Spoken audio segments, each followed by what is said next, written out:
नमस्कार दोस्तों, आपको रोहन क्लास में आपका स्वागत है। जैसे कि आरआरबी एलपी टेक्नीशियन 2018 में पूछा गया क्वेश्चन, उसका हम डिस्कशन 31 अगस्त के सेकेंड शिफ्ट के करवा रहे हैं। इससे पहले हम 27 सेट करवा चुके हैं, 27 सेट, जिसको मैं 29 सेट पूरा एलपी में 29 सेट था, जिसको मैं 27 सेट हम करवा चुके हैं। ये 28वां है, उसके बाद 29वां होगा, ये 28वां सेट है, जिसमें साइंस 20 क्वेश्चन हम डिस्कशन करवा रहे हैं। और आपको कल से आपको मैथ भी मिलेगा, मैथ भी डिस्कशन आपको मिलेगा। मैथ का भी चालू हो रहा है कल से, उसका भी डिस्कशन कर सकते हैं। और इंजीनियरिंग जो एसके झा सर का है, उसका भी चल रहा है इंजीनियरिंग। अगर आप नहीं कभी पढ़े हैं थ्योरी, फिर भी आपको क्लास में याद करवा देंगे, एक गारंटी लेते हैं। इंजीनियरिंग जो 10 मार्क का पूछा जाता है टोटल, उसका हम याद करवाने के क्लास में गारंटी लेते हैं। चलिएगा, पहला क्वेश्चन स्टार्ट करते हैं। पहला देखिएगा, पहला चौथा नंबर है। बोल रहा है कि इनमें से कौन सा स्थिर ऊर्जा का उदाहरण नहीं है। स्थिर ऊर्जा यांत्रिक ऊर्जा एक होती है, जिसमें गतिज ऊर्जा प्लस स्थिर ऊर्जा दोनों को मिलाकर यांत्रिक ऊर्जा बनता है। स्थिर ऊर्जा वैसी ऊर्जा जो जिससे ऊंचाई पर है, ये स्थिर है तो स्थिर ऊर्जा हो जाएगा, गति में है तो गतिज ऊर्जा हो जाएगा। तो देखिएगा, एक संकुचित जल स्रोत, जिसे संकुचित मतलब दबा हुआ स्प्रिंग, तो दबा हुआ स्प्रिंग में जब दबा है तो इसको में क्या है, अगर इसका सूत्र क्या होता है स्थिर ऊर्जा का mgh, तो जिसको में हाइट होगा उसको में स्थिर ऊर्जा होगा। तो देखिएगा, ये दाब है तो इसको में कुछ हाइट होगा, तो कौन सा स्थिर ऊर्जा। तना हुआ इंद्रधनुष स्थिर ऊर्जा। एक बांध में संचित ऊर्जा, संचित जल, तो संचित जल कैसे होगा, एक बांध होगा उसका कुछ हाइट होगा, तो ये भी हो जाएगा। उठा हुआ हथौड़ा, इसके ऊपर भी हाइट है, स्थित है, ये भी हो जाएगा। और उठाया हुआ हथौड़ा भी हो जाएगा। लेकिन बहता हुआ जल में भी है, यानी गति हो रहा है, ये चलते स्थिर ऊर्जा नहीं होगा। अब पूछ रहा है स्थिर ऊर्जा नहीं है, ऑप्शन नंबर बी हो जाएगा। चलिएगा नेक्स्ट क्वेश्चन, चौथा के बाद देखिएगा पाँचवा नंबर देखिए। बोल रहा है कि असंतुलित रासायनिक समीकरण को क्या कहते हैं। जो असंतुलित रहता है, जिसे मान लीजिए हम Mg लिखें, Mg प्लस O2 कितना हो गया, MgO लिख दिए, MgO, तो ये संतुलित है। देखिएगा तो इसको में मैग्नीशियम एक गो है, और मैग्नीशियम यहाँ एक गो, ऑक्सीजन दो गो है, यहाँ दो एक ही गो है, तो यह संतुलित होता है, जिसको हम कंकाल रासायनिक समीकरण कहते हैं। अगर हम इसको संतुलित करें तब पूछता है कि कौन सा मेथड से हम लोग संतुलित करते हैं, हीट एंड ट्राई मेथड से, जिसे मैं हीट का करेंगे। यहाँ पर मान लीजिए हम दूध दिए, तो मैग्नीशियम भी दो हो गया, और यहाँ एक गो है तो यहाँ दूध दिए। तो अब देखिए, मैग्नीशियम दो गो, और यहाँ मैग्नीशियम दो गो, ऑक्सीजन यहाँ दो गो, तो इसको आगे भी दो है, तो ये भी हो गया। तो हीट एंड ट्राई मेथड से हम लोग समीकरण हम लोग संतुलित कर लिए। पूछता है कौन सा मेथड से, हम लोग ग्रुप डी में पूछा था कि कौन से मेथड से हम लोग संतुलित करते हैं रासायनिक को, हीट एंड ट्राई मेथड से। और ये जो अभिक्रिया में भाग लेता है उसे हम लोग अभिकारक कहते हैं। और जो बनता है प्रोडक्ट, उसे हम प्रतिफल या उत्पादक कहते हैं। प्रतिफल मतलब फल मिला, या उत्पादन कहते हैं, ये भी याद रखिएगा। चलिएगा नेक्स्ट क्वेश्चन, पाँचवा के बाद सातवां नंबर देखिएगा, इसका आंसर गलत है। देखिएगा, बोल रहा है अवतल दर्पण इसी में होता है, ये पीछे की ओर रंगा हुआ रहता है, इसको हमें एफ हो गया, ये पी हो गया, दर्पण का मध्य बिंदु पी, ये हो गया सी, और ये हो गया एफ, इन्फिनिटी। तब बोल रहा है कि अवतल दर्पण की त्रिज्या 30 है, यहाँ पर त्रिज्या हो जाएगा, ये आर ही ना होता है। फोकस और सेंटर के बीच की दूरी को आर कहते हैं, और आर क्या था, एफ होता है, यानी एफ बराबर r/2 होता है, यही ना होता है। तो कार्टिजियन, जिसको कार्तिक चिन्ह कहते हैं, कार्तिक चिन्ह क्या होता है, ये तरफ प्लस होता है, ये तरफ माइनस होता है, ये कार्तिक चिन्ह होता है। ऊपर वाला प्लस होता है और नीचे वाला माइनस होता है, ये कार्तिक चिन्ह है। तो देखिएगा, कार्तिक साइन के कन्वेंशन के अनुसार फोकस लंबाई किस तरह व्यक्त करते हैं, मतलब चिन्ह लेते हैं। आप ही बताइए। ये मान लीजिए दर्पण ऐसे होगा, इधर में फोकस इसको हमेशा रहेगा, तो फोकस किधर है, माइनस की ओर, तो -15 हो जाएगा। एफ बराबर r/2 होगा, तो r कितना है 30 है, तो एफ कितना हो जाएगा 15 हो जाएगा, और माइनस में होगा, ये प्लस में दिया गलत। यहाँ पर अवतल की जगह उत्तल रखता तब सही होता। ऑप्शन नंबर ए हो जाएगा माइनस में। चलेगा नेक्स्ट क्वेश्चन, 7वां के बाद 7वां के बाद 10वां नंबर देखिएगा। 10वां देखिएगा, ये देखिएगा आपको कैसे गलत आप करते हैं। निम्नलिखित में से कौन सा कथन त्रुटिपूर्ण मतलब गलत है, गलत पहचानना है। तो ब्लीचिंग पाउडर एक फीका पाउडर होता है। ब्लीचिंग पाउडर जिसका सूत्र होता है CaOCl2। ये पीला फीका हल्का रंग का होता है। जो आप ब्लीच करवाते हैं दुकान में, जो नाई के पास जाते हैं आप ब्लीचिंग करवाते हैं, वो। ऑप्शन ये पहला सही है।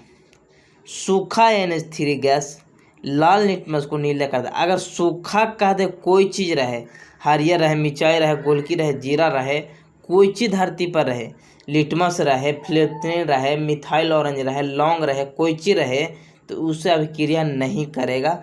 पहला दूसरा गलत। जब सूखा कह दे या शुष्क कह दे, वो कोई के साथ रिएक्शन नहीं करेगा जब तक भींगा हुआ नहीं रहेगा। दूसरा गलत हो गया। वर्षा जल का pH मान, आप बताइए वर्षा होता है तो कैसा होता है। वर्षा जल को मेनली हम लोग शुद्ध मानते हैं। इसका 7 के करीब pH मान होगा, लगभग 7 के करीब होगा, बिल्कुल सही। और अम्ल वर्षा का pH मान 5.6 होता है, बिल्कुल सही। क्यों? अम्ल वर्षा उसे कहते हैं जो मतलब जिसे कोई औद्योगिक सेंटर है, जैसे यहाँ पर कोई कारखाना है, इससे CO2 निकला और यहाँ पर वर्षा हुआ, तो ये अम्ल वर्षा हो गया। अब वर्षा जल अलग होता है। वर्षा जल मतलब मेनली कहूँ आप वर्ष से, जहाँ शुद्ध जगह है, वायुमंडल ठीक है, वहाँ भी वर्षा हो सकता है, वो हो गया वर्षा जल। और अम्ल वर्षा अम्लीय होता है, और वर्षा जल लगभग शुद्ध होता है। यानी पहला सही, तीसरा सही, चौथा सही, केवल 2 गलत हो जाएगा। ऑप्शन नंबर बी हो जाएगा। चलिएगा नेक्स्ट क्वेश्चन देखिए। 11 नंबर बोल रहा है, जब कि अधिक मात्रा में सेवन किया जाए तो चयापचयी मतलब मेटाबॉलिक प्रक्रिया को धीमा कर देता है। मतलब खाना उना पचने में या शारीरिक गतिविधियां जैसे दस्त होना, ये सब बढ़ जाता है। और केंद्रीय तंत्रिका तंत्र की अनुमति कम हो जाता है। मतलब तंत्रिका तंत्र भी काम करना थोड़ा बंद कर देता है। क्या आप ले लेते हैं, तो इथेनॉल आप जाने कहते हैं C2H5OH। जब दारू पी लीजिएगा तो केंद्रिका आपको थोड़ा सा हिलने लगेगा, और किसको नियंत्रण नहीं कर पाता है, ये सेरेबरम यही कहते हैं कि बलमा डोल रहा है। बल्लम यानी सेरेबरम, जो अनुमस्तिष्क कहते हैं। मतलब ये छोटा मस्तिष्क जो होता है, एक होता है अग्र, एक मध्य होता है, और एक लास्ट में पक्ष होता है, वही वाला जिसको में अनुमस्तिष्क होता है, जिसको इंग्लिश में हम सेरेब्रम कहते हैं, सेरेबेलम कहते हैं। और सेरेब्रम अलग होता है। भरम आपको एक याद है उसके बारे में। भरम होता है सोचने समझने के लिए, और सेरेबेलम होता है संतुलन के लिए। यानी बलम संतुलित में नहीं है, का दारू पी लिया है। चलेगा 11 के बाद देखिएगा 16 नंबर। वैसे याद रखिएगा, सेरेबेलम यानी बेलम का दारू पिएगा तो डोलेगा। देखिएगा, एक ही अवधि मतलब एक ही प्रेडिक्टेबल है। मान लीजिए ये देखिए ये प्रेडिक्टेबल है। मौजूद आधुनिक आवधिक तालिकों में से निम्न से क्या समान होता है। जब हम आधुनिक आवर्त सारणी के हम एक ही आवर्त में जाते हैं, जिसे जा रहे हैं, मान लीजिए 11 से शुरू हुए, 11, 12, 13, 14, इसी तरह ना 15, 16 जाके यहाँ 18 पर 8 को ऊपर होगा, तो इसको में का समान रहेगा, अणुओं की संयोजन संयुक्त समान होगा। इसको पहला वर्ग में 1 था, इसको 2 था, एल्युमिनियम में 3, इसे तो बढ़ल जा रहा, लास्ट में 0 हो जाता है, संयुक्त समान नहीं। परमाणु संख्या समान, बाप रे 11 12 13, ही तो बढ़ ही रहा है महामंडल। परमाणिक भार बढ़ेगा ना, यहाँ 23 होता है, मैग्नीशियम का 24 होता है, एल्युमिनियम का 27 होता है, ये भी बढ़ता है, लेकिन सेलों की संख्या बराबर होता है आवर्त में, क्योंकि आप जानते हैं कि नील बोर्ड ने दिया था 2n², मतलब n है का कक्षा की संख्या। मान लीजिए दूसरा वर्ग में सबकी कक्षा एक होगा, जैसे 11 है तो 2 8 1 हो गया, 12 है तो 2 8 2, तो कक्षा तो 3 गो है, यानी कक्षा की संख्या यानी सेलों की संख्या समान होगा। किसने कहा था 2n² का सूत्र किसने दिया था, नील बोर्ड ने दिया था। 16 के बाद 18 नंबर देखिएगा, 18 नंबर देखिएगा बोल रहा है कि यदि एक वस्तु को संवेग को 3 गुना कर दिया जाए, संवेग को 3 गुना यानी p को 3 गुना कर दिया जाए, 3 गुना किया जाए, तो गतिज ऊर्जा क्या होगा। इसमें गतिज ऊर्जा क्या होगा, आप जानते हैं गतिज ऊर्जा क्या होगा बताइएगा। जिससे गतिज ऊर्जा कितना हो जाएगा, आप कनेटिक ऊर्जा बराबर क्या होता है, p²/2m। ये कैसे आता है इसको आप बता दीजिए। ऐसे कनेटिक ऊर्जा बराबर क्या होता है, 1/2 mv² होता है। मान लीजिए ऊपर हम m से गुना कर दिए, नीचे भी m से गुना कर दिए, तो क्या हो जाएगा, 1/2 m² हो जाएगा और v² हो जाएगा बटा 2m हो जाएगा, 2m हो जाएगा। अब m² है v², तब m² तब p बराबर क्या होता है mv। अब इसको स्क्वायर कर देंगे p का स्क्वायर, तब v का स्क्वायर v का स्क्वायर, तो इतना बार हम p² लिख सकते ना है, तो ये होता है p² बटा 2m। अब इसको बताइए, काइनेटिक ऊर्जा बराबर याद रखिए p² बटा 2m होता है। अब कह रहा कि संवेग को 3 गुना कर दिए, तो काइनेटिक ऊर्जा कितना हो जाएगा, इतना के कितना कर दिए 3 गुना, 3 के होल स्क्वायर हो जाएगा यानी 2m, तो 3 कितना हो जाएगा 9p² हो जाएगा, यानी 9p²। ऑप्शन नंबर 3 हो जाएगा। चलिएगा नेक्स्ट क्वेश्चन 30 नंबर, 18 के बाद 30 नंबर देखिएगा। 30 नंबर देखिएगा, देखिए ये भी आपको गलत कर सकते हैं, आप कहिएगा नहीं ये भी तो सही है। देखिएगा किसको अनुसार, ओम के नियम के अनुसार निम्नलिखित में से कौन सा कथन सत्य है। तो ओम का नियम क्या था, V बराबर IR, ओम के नियम था कि V बराबर IR होगा। तब बोल रहा पहला, किसी तार के प्रभावित होने वाली विद्युत धारा की मात्रा तार की लंबाई के व्युत्क्रमानुपाती होता है। मतलब जिसे हम V बराबर IR लिख दिए, ठीक। अब हम V को हम I लिख दिए और R के हम R बराबर ρl/a लिख सकते हैं, ρl/a कर सकते हैं। तो विद्युत धारा का तो अनुपात व्युत्क्रमानुपाती है, ये है I यहाँ है, तो इसको हम लोग l को हम नीचे लेके चल जाएंगे, ये यहाँ है तो ये तो व्युत्क्रमानुपाती है, ये है। अगर हम l को एक तरफ लेके चल गए, l यहाँ है तो l को हम यहाँ लिख सकते हैं, व्युत्क्रमानुपाती तो है। लेकिन आप बताइए ओम के नियम के अनुसार, ओम के तो V बराबर IR है, ये गलत हो गया। अगर जनरली कहता तो सही हो जाता, क्योंकि व्युत्क्रमानुपाती l तो है ही है I के, लेकिन ओम के नियम के अनुसार गलत हो गया। आप इसको भी कहिएगा कि सही है, नहीं गलत है। किसी तार में होने वाली विद्युत धारा की मात्रा प्रतिरोध के समानुपाती होता था, V बराबर IR है। अब हम ऐसे लिख सकते हैं कि V बटा I बराबर R। देखिए ये समानुपाती I के है, ये तो व्युत्क्रमानुपाती है, तो ये भी गलत हो गया। तीसरा देखिए, किसी तार में प्रवाहित होने वाली धारा की मात्रा सिरा के विभवांतर के व्युत्क्रमानुपाती होता है।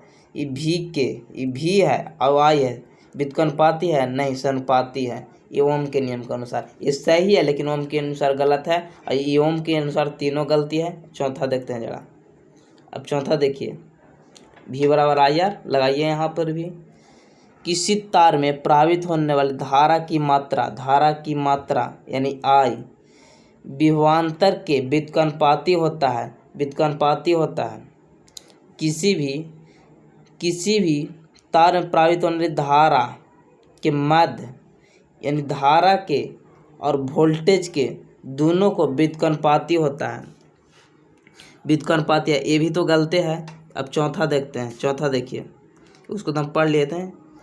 गलत था क्योंकि संपाती था, V बराबर आई आर, आई के संपाती था। इसको पढ़िए। चौथा, किसी तार में प्रभावित होने वाली विद्युत धारा, प्रभावित होने वाली विद्युत धारा, ये विद्युत धारा है कि मात्रा तार के सिरों में विभवांतर के समानुपाती होता है। समानुपाती तो है, V समानुपाती I तो है ही है, बिल्कुल सही। यानी चौथा नंबर सही है। किसको अनुसार? ओम नियम के अनुसार।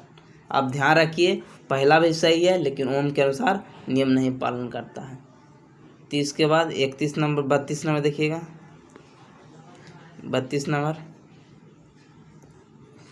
हाइड्रोजन में उच्चतम इलेक्ट्रॉन बंधुकता वाला तत्व है। तो इलेक्ट्रॉन उच्चतम बंधुकता माने क्या होता है? अब आप पढ़े होंगे पॉलिटी में कि हम लोग इलेक्ट्रॉन बंधुकता कहिए, भाईचारा कहिए, ये सब हम फ्रांस से लिए हैं। एक पॉलिटी में पढ़े होंगे। तो भाईचारा कब रहेगा? आप इलेक्ट्रॉन बंधुकता मतलब भाईचारा, इलेक्ट्रॉन बंधुकता माने भाईचारा। आप जानने करते इलेक्ट्रॉन बंधुकता, भाईचारा, ये सब फ्रांस से लिए हैं। तो भाईचारा कब बनेगा? जब नमक खिलाइएगा कोई को, नमक का गुण रखेगा NaCl, तो कौन? क्लोरीन। ऑप्शन नंबर 2 हो जाएगा। भाई इसे याद रखिए कि इलेक्ट्रॉन बंधुकता माने भाईचारा होता है। भाईचारा कब? कि आप मतलब खाना पीना खिलाइएगा, मतलब न कहता है नमक का गुण रखो, तो नमक के तब भाईचारा रहेगा। NaCl यानी नमक हो जाएगा, क्लोरीन होगा। और सबसे ऋणात्मक कहिएगा, ऋणात्मकता स्वार्थिक ऋणात्मकता किसका होती है? फ्लोरीन के। और आयोडीन एक धातु है जो चमकता है। अब ब्रोमीन तो आप जान ही करते हैं जो द्रव अवस्था में रहता है। चलिएगा नेक्स्ट क्वेश्चन 32 के बाद 33 नंबर देखिएगा। ये भी अच्छी क्वेश्चन है। मादाओं में अंडाणु प्रजनन की प्रक्रिया को क्या कहा जाता है? अंडाणु के उत्पादन की प्रक्रिया को हम लोग अंडजनन कहते हैं। ऋतुस्राव कहिए या रजोधर्म कहिए या मेस्ट्राइड कहिए। ये कब होता है?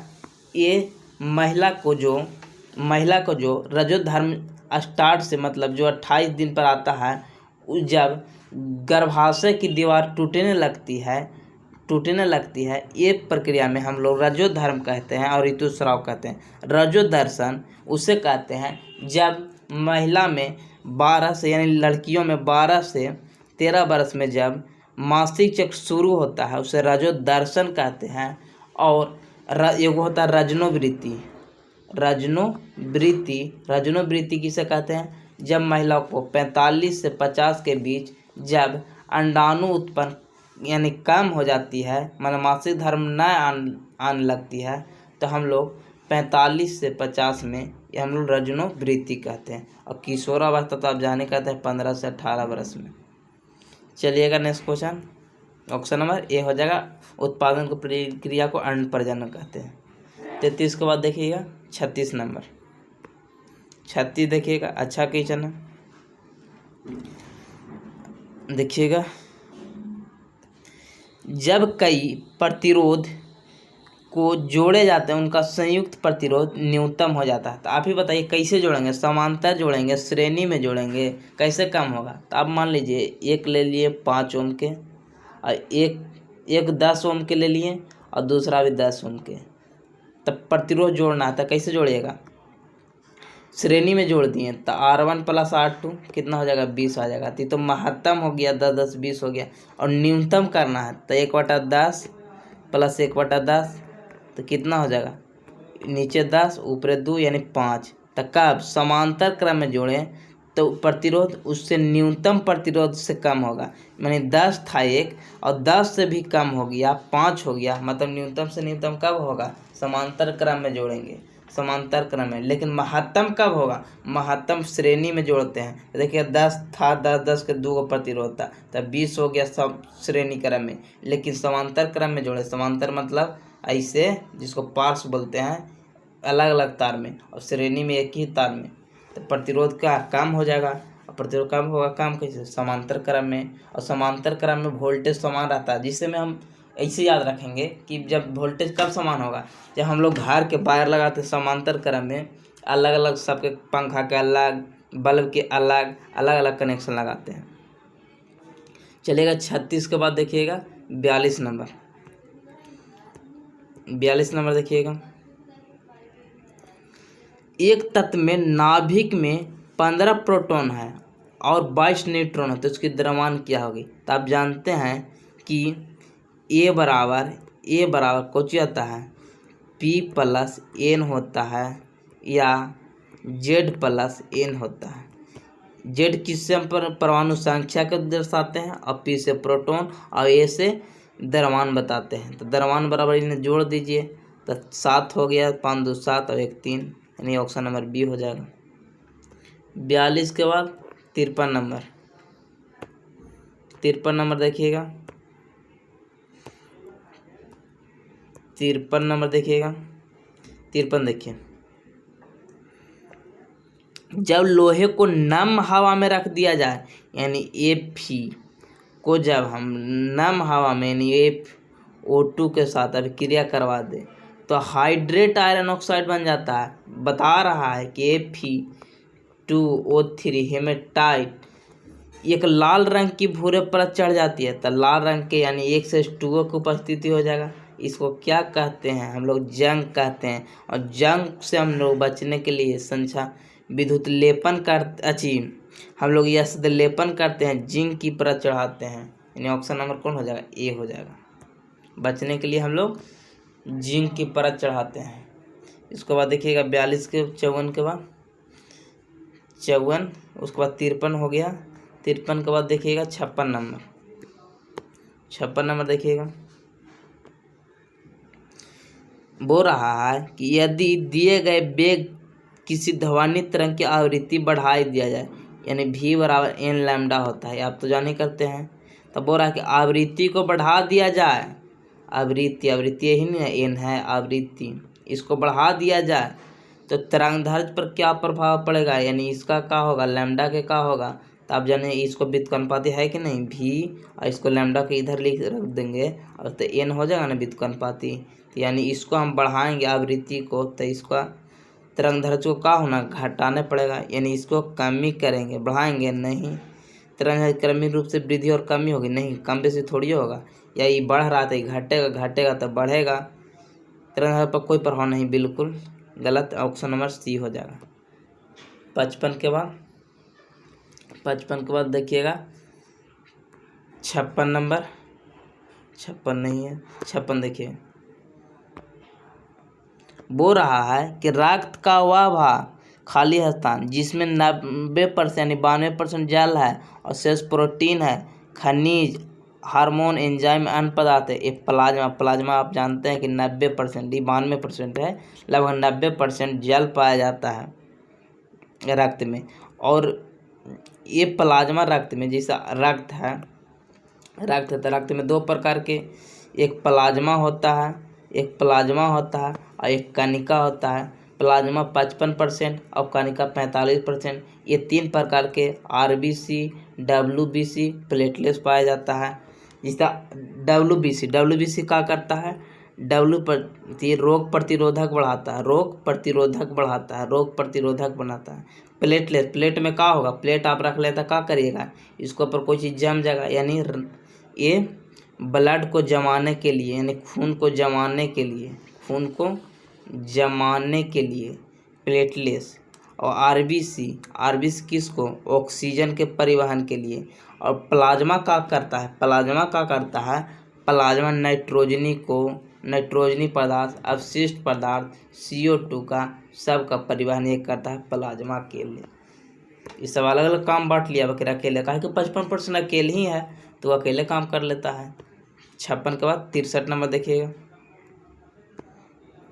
63 नंबर देखिएगा, बोल रहा है कि ब्राउनी गति की खोज किसने की थी। ब्राउनी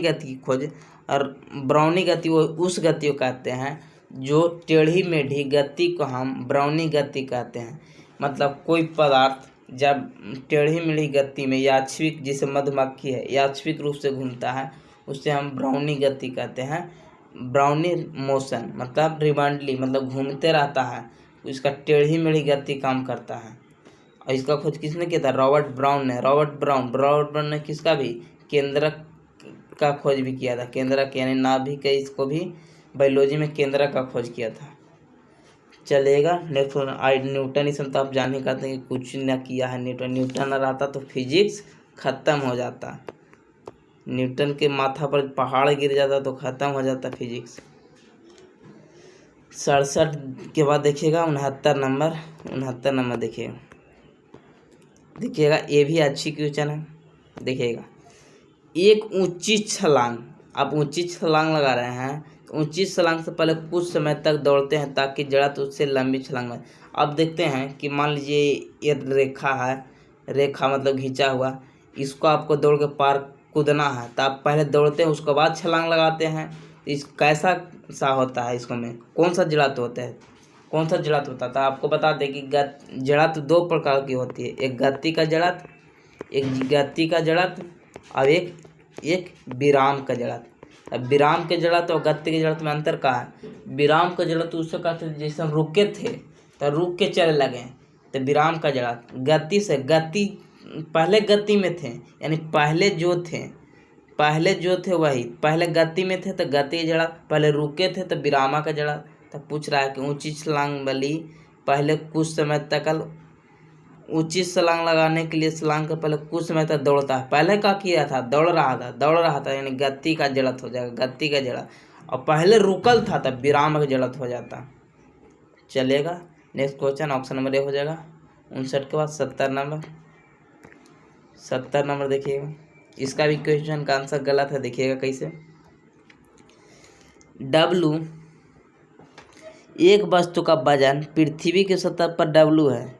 आप जान ही करते हैं कि Gm/r² होती है, G बराबर। तब बोला कि पृथ्वी के द्रव्यमान W है और इसका पृथ्वी का 15 गुना है। द्रव्यमान कितना है? 15, यानी 15 W हो जाएगा। और R कितना है? 4 गुना, तो 4 का स्क्वायर कितना हो जाएगा? 16 हो जाएगा, यानी 15/16 हो जाएगा। ये दिया है कितना? 16/15 नहीं, 15/16 हो जाएगा। 15/16 W, ऑप्शन नंबर बी हो जाएगा। चलेगा। नेक्स्ट क्वेश्चन उलट के होगा। 70 के बाद 75 लास्ट देखिएगा। 75 लास्ट देखिएगा। बोल रहा है कि एक कंडरा किसको कहते हैं? कंडरा जिसको टेंडन कहते हैं, इसको में मांसपेशी टू हड्डी जुड़ता है, इसको हम लोग कंडरा। और किससे जुड़ता है? फाइब्रोजेन से, केवल कोलेजन फाइबर से जुड़ता है। और जब हड्डी से हड्डी जुड़ता है उसे हम लिगामेंट कहते हैं। जो इससे हड्डी से हड्डी जुड़ता है तो लिगामेंट कहते हैं। अब देखिए, सब्सक्राइब कीजिए, लाइक कीजिए और कमेंट में जरूर बताइए कैसा लगा। और जल्द ही आपको CV2 का फिजिक्स का CV2 में तो फिजिक्स से खाली है, उसका हीट एंड टेम्परेचर शुरू हो रहा है, जिसको में 10 क्वेश्चन थ्योरी से और 5 क्वेश्चन न्यूमेरिकल के साथ रहेगा। जय हिंद, जय भारत। सब्सक्राइब कीजिए, लाइक कीजिए और शेयर कीजिए।